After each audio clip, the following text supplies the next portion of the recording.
Okay, so I want to talk about Zhang Zai, and this is also another video in the Neo-Confucianist series that I've been doing. Find Zhang Zai. Zhang Zai is really interesting. I think I found that. That's the one I wanted, right? Yep. Okay. Zhang Zai was born in 1020 A.D. And he was a Confucianist and he was a Neo-Confucianist, and he wanted to attack Buddhist nihilism. About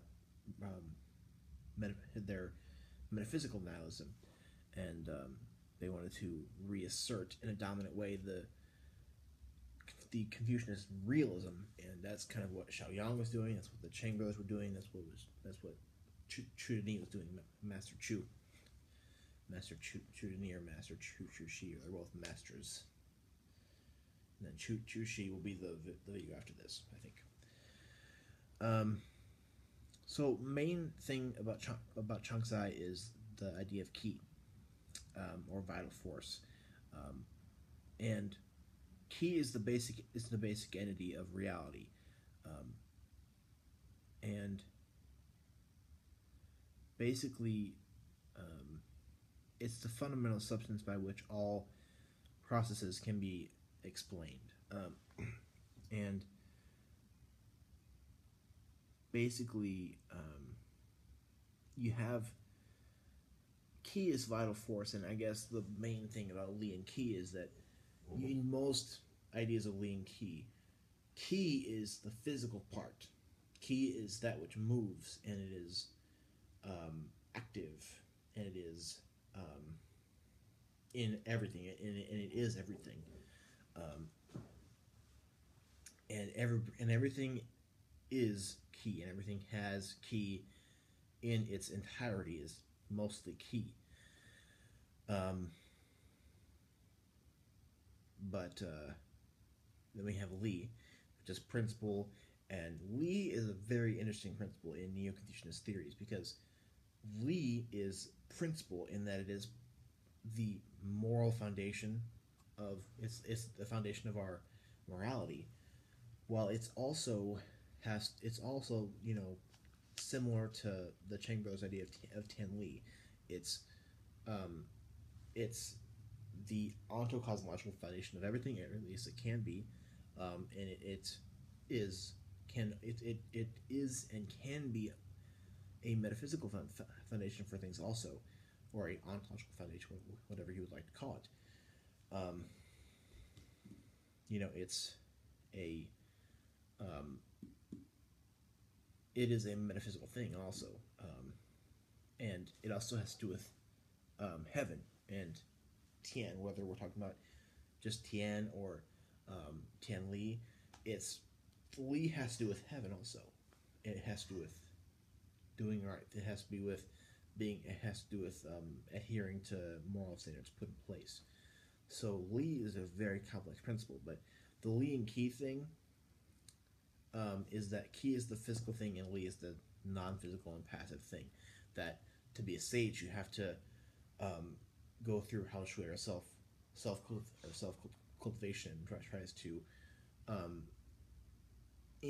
become a person of high moral refinement, thus increasing the Li of which you have in you, and consolidating Li and qi as much as possible.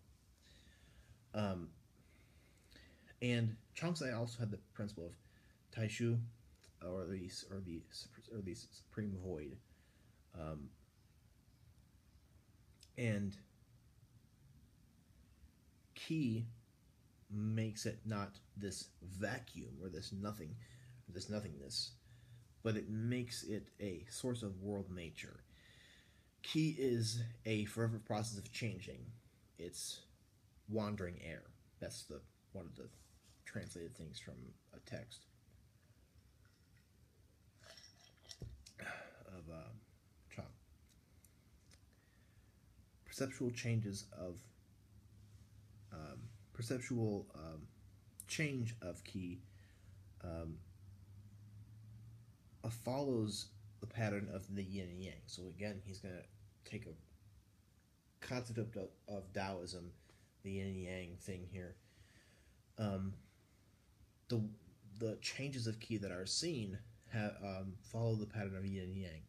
This conflict, which is always going to be in the world in some form or other, and yin and yang, that is in a way a conflict. Ki is almost anonymous, is not anonymous, synonymous with Taishu. So Taishu is not just this emptiness; it's this the way the world is. It's world nature. It's movement. It's ontological reality. It's objective reality. Um, and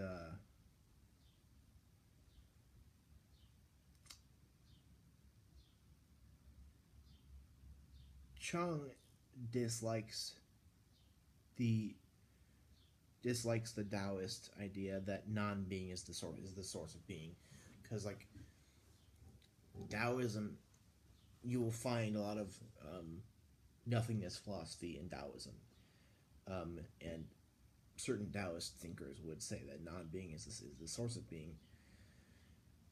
Zhang Zai doesn't agree with that. The perpetual motion of the earth also has to do with ki. So the ontological foundation of everything is ki. So where's the Western? Yeah, this is the Western. This is the Western inscription. This is Taoism is where Wu is the source of you, and Buddhist is that Kong is with which all phenomena are identified as neither Wu nor you.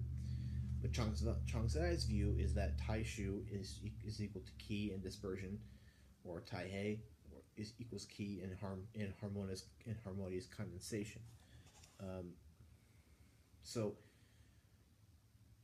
we have, he kind of is looking at in this little diagram the Buddhist versus Taoist ways of looking at things. How the Taoist would say that nothing that non-being is the source of being, and let's see here, and how the Buddhists would say that Kong, which is the thing with which all phenomena are identified, which is not the source of Wu nor you, and that's a metaphysical. It's a metaphysical nihilism there. Zhang Zai has this idea about how Taishu is in dispersion, or in harmonious condensation, and how Taishu is equal to Qi, and that's have this kind of condensation in a way, between between things in the world. Heaven, and he also has this thing how heaven is my father, the earth is my mother. I, a small finite being, occupy a central position between them, and everybody on this earth is my brother or my sister. That's an interesting thing here.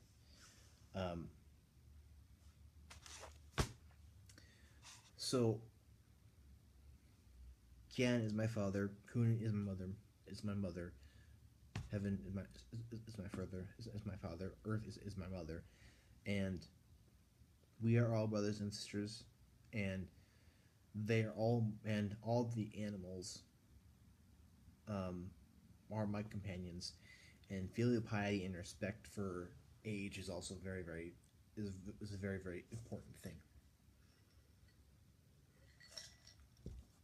And Shin, or mind, has to do with the heart, and Mencius had this, or a version of this, how the heart and the mind are similar, are basically the same entity.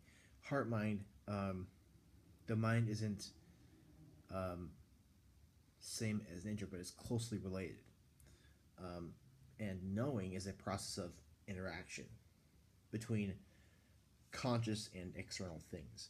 Mind is a consciousness of an object, or contemplates, or um, expresses attitude towards things. So that's kind of what knowledge is. So, what I like about Zhang Zai is that heaven is my father, earth is my mother. I'm a small finite being, and all people on this earth are my brother and sister, and all the things on the earth are my companions. That I think is the interesting part of this, because you don't really see that as much. I mean, you see the whole respect and piety thing in the other ones, but you don't see the heaven is my father and all that stuff. Um, so you kind of have Ki, which is before this, Ki wasn't really looked at as the ontocosmological foundation.